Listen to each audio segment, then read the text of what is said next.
Bandiraɓe musidɓe tedduɓe bandiraɓe yeɓiyankoɓe Ayaw Pindi TV wonɓe nder leydi Sénégal ha toon to Bowal leydi on calminama kono kadi on jettama on jarnama tigui e pellital moɗon ngal joguiɗon kono kadi e coftal so huccide meɗen kala subaka gam humpitade no kewɗen wiide ni kala on jarama tigui e nde hoolare nde joguiɗon e amen gam humpitade sikala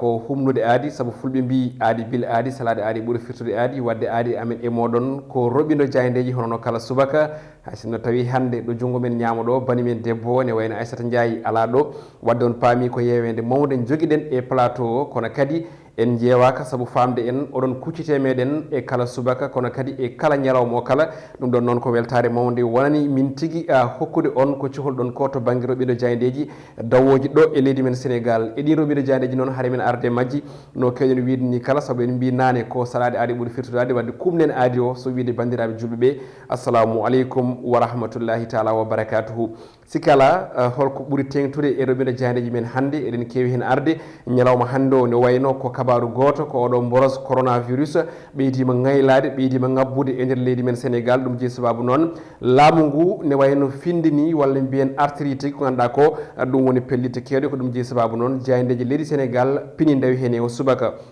wadde en gudditirat nde jayde witede quotidien le quotidien no jirɗon ni ne wayno jayde wi ko ƴellitogol ɗiɗo kawuji ɗi ganduɗa ɗi kay ina teska e ɗeɗo balɗe ko ɗum jeeyi sababu noon pellite ne wayno ƴettama kono kadi pinditinama ɗum jeeyi sababu noon kongol bindol e tubankore ça sent mauvais manam tan e ndeɗo tongode ça sent woni temedere nde ganduɗa nde kay noɓe mbiri ni e nde jayde le quotidien ɗum ɗon noon ɓe garti e kongude mo ganduɗa ko Abdoulaye Diouf Sarr kollirɗo wonde de ko yen paam on deuxiéme vague nana ɗo tigui woni nder men peƴƴere ɗimmere e ko yewti oɗon boros nanɗo alay saago jaɓen ko ɗum woni ko woodi e wiide makko e ñalawma hanko jayde arti e tongode ɓurde hewde eɗe balɗe ɗe jewtuɗen ko temedere e goho neɗɗo yiya ina wonde oɗon boros coronavirus kono kadi ko ganduɗa ko woni pelliti kewɗe ƴettama woni to banggue dente ɗe ganduɗa ɗe kay kattama kadi no hannirta ni kono kadi nokkuji kewɗi ma gudde kono ɗum jayde yillima toon to aéroport international mo Blaise Diagne mo Dias gam etade famde holtan caɗele godata toon e oɗo saahaɓe ko litti wonde to banggue yaha garta o wasama hen ko tolni e nder temedere kala capanɗe joyyi e ɗiɗi woni 52%.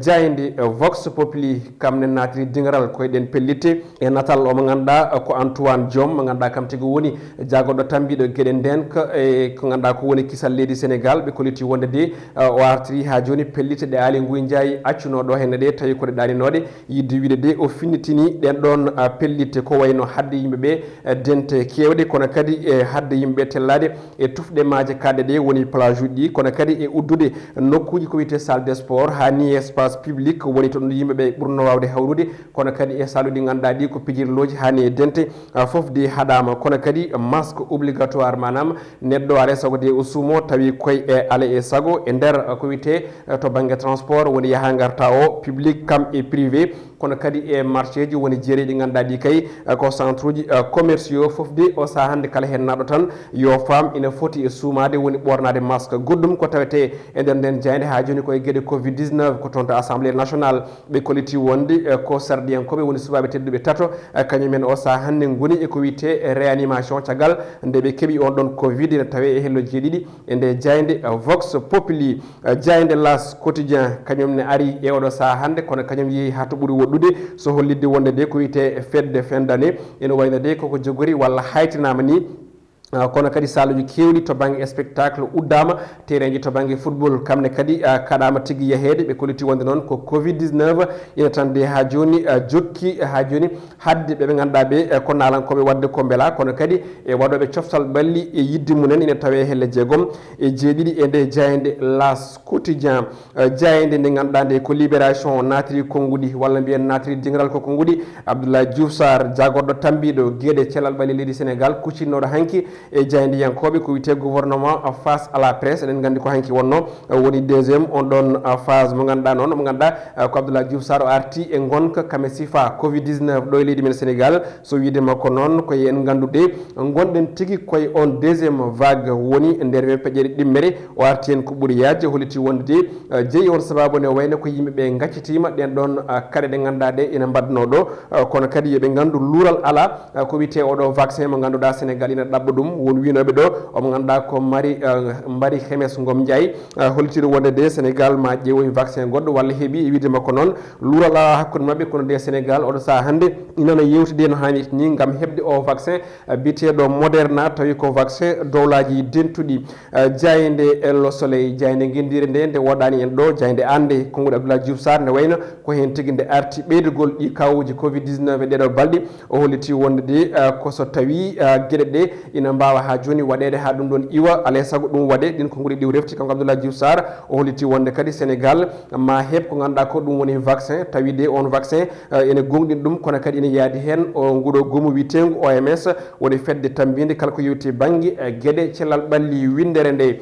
konguɗi goɗɗi ɗi ganduɗa ɗi walla mbiyen jayde wonde nde ganduɗa naati dingal ko jayde l'observateur jayde groupe Futurs Médias nde kañum ni natoyi ko toon to assemblée nationale yidde andinde en de on boros hande yettima yoga e suɓaɓe dental ɗum jeeyi sababu noon ɓe kolliti wonde hande on ɗon virus de ngaylima ɗo ɓuuri towde e nder leydi men Sénégal ɓe kolliti ko tolni e yimɓe joyo kañumen goni heɓɓe andaɓe kay keeɓi on ɗon rafi ɗiɗo ɓe goni koye état ko wiyete ha joni kawuji grave kono ɗum ɓe kolliti wonde won cafrawo goto tawi ko gonɗo toon to hôpital principal kañum de o saaha hande hokka fartange yo kay eto noddude ɓe ganduɗa ɓe ko subaɓe tentuɓe kamɓe kala e mbaɗi kuuɓal ɓe ñakko walla mbiyen ɓe mbaɗe ko wiyete ko ha joni test gam ande beele ɓe comani oɗo rafi biteɗo Covid-19 e on tuma noon won pellite kesse ƴetta to banggue toon to assemblée nationale gam etade jokkidde on ɗon séance de pléniére woni on débat mo ganduɗa o kay ko woote budget ji toon to suudu suɓaɓe dental leydi men Sénégal kalen e haala gokka kono kadi en mbaylat jayde nden jayde woni jayde enquête ɓe gaari ko e dawrugol ha joni o saaha hande etade yuɓɓitinde hono ɓeɓe ganduɗa kañumen goni lundiɓe leydi Sénégal ɓe kolliti wonde de ko rentude tan walla ha joni fuusa ɗum woni ko ɗin konngudi jayde nde ari ɓe kolliti wonde noon ko kamɓe lundiɓe de aɓene eto rentude naggodirde beele kay eɓe mbawa ha joni falade kala ko yewti ko e oɗo coalition mawɗo mo pouvoir o jogui e oɗo saaha hande ɗum ɗon noon ɓe garti e konngudi ɓe ganduɗa ɓe ko fanniyankoɓe on banggue woni docteur Cheikh Ibrahima Fall Ndiaye on suuti en konngudi kono kadi Cheikh Bamba Dieye holliti wonde de oɗo saaha hande fandare mabɓe kamɓe opposition o ko rentude kono kadi ɓe keeɓa ha joni gartam walla mbiyen ɓen gandata ɓe payi kono kay o saaha hande wona tigui etade ƴewde goɗɗum e wiide makko kanko mo ganduɗa ko Cheikh Bamba Dieye jayde stade mo kewɗen uddirde e kala subaka ɗum koto banggue coftal ɓalli jayde nde arti ko e cuddiɗo mo ganduɗa ko Pape Bouba Diop biteɗo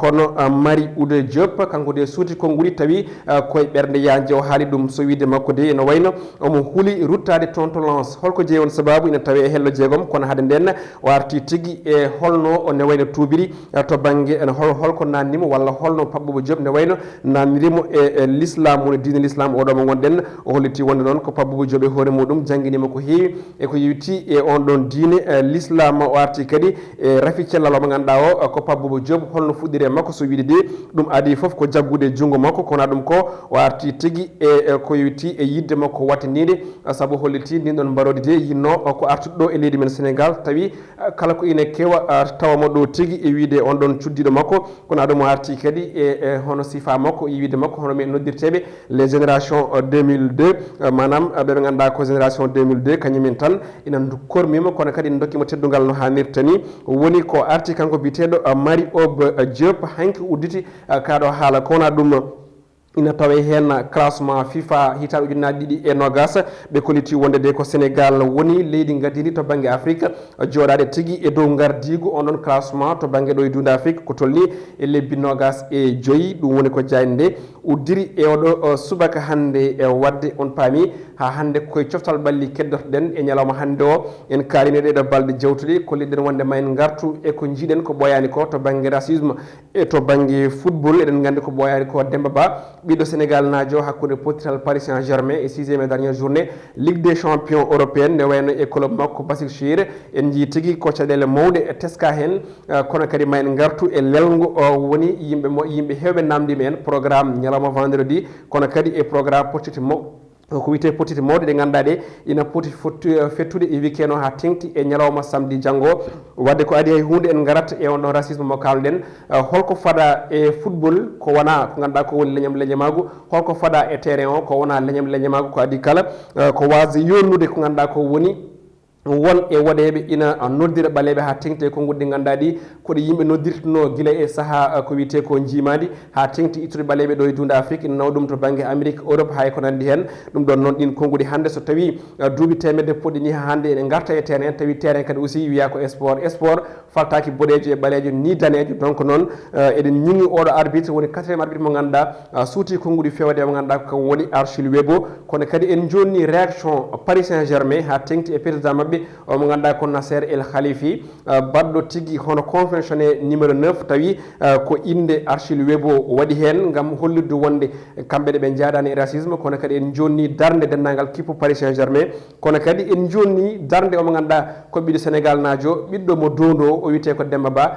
baɗɗo ko hoyɗanno ko yinno omo ganduɗa ko Samuel Eto'o biɗo wonde ene wayno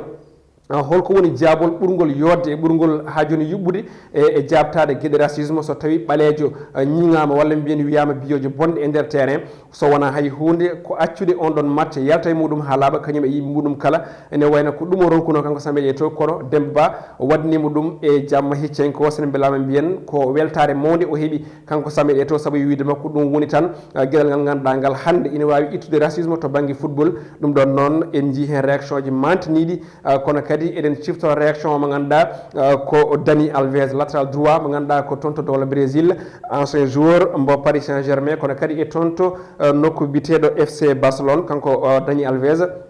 en meeɗi yiɗi match goto mo ganduɗa mo dari omo tira corner koye on tuma o wedda banana te eɗen gandi berlogol banana ummade e stade e supporteur uji fewde joueur en jogui ko firtata saabu ko noddirde neɗɗo ka wandu walla ka hono kullel koye on tuma noon kanko mo ganduɗa ko Dani Alves o hocci on banana o ɓolti ha laaɓi o ƴakki ɗum et puis o tiri on corner donc firti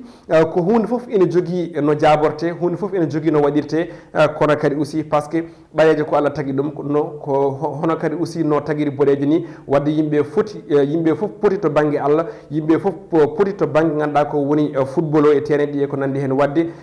terrain football walla mbiyen eto sport mbiɗa sikki ko nokku mo ganduɗa o poɗɗo tay ha joni ko laynuɗo gueɗe ko wiyete ko racisme ko ɗin konnguli ɗi ganduɗa guddirten e ko yowiti e to banggue ha joni sport meɗen e ñalawma hande o e yiyande men e banggue racisme kono en gudditat goɗɗum woni no mbiɗen ni yimɓe heeɓe namdima en yen dokku ko wiyete programme woni lelgo e ñalawma hande o to banggue toon to championnat ji Europe e oɗo aljuma hande Ligue 1 française ne wayno ko wiyete 14e journée Saint-Étienne ma jabbo Angers kono ɗum toon to Angleterre ene wayno ne waɗi 12e journée match goto hakkude Leeds United e West Ham toon to Liga ko dowle Espagne 13e journée Real Valladolid kañumne ma hiwodir e Osasuna Serie A toon ko 11e journée to dowle Italie Sassuolo kañumne ma jabbo équipe biteɗo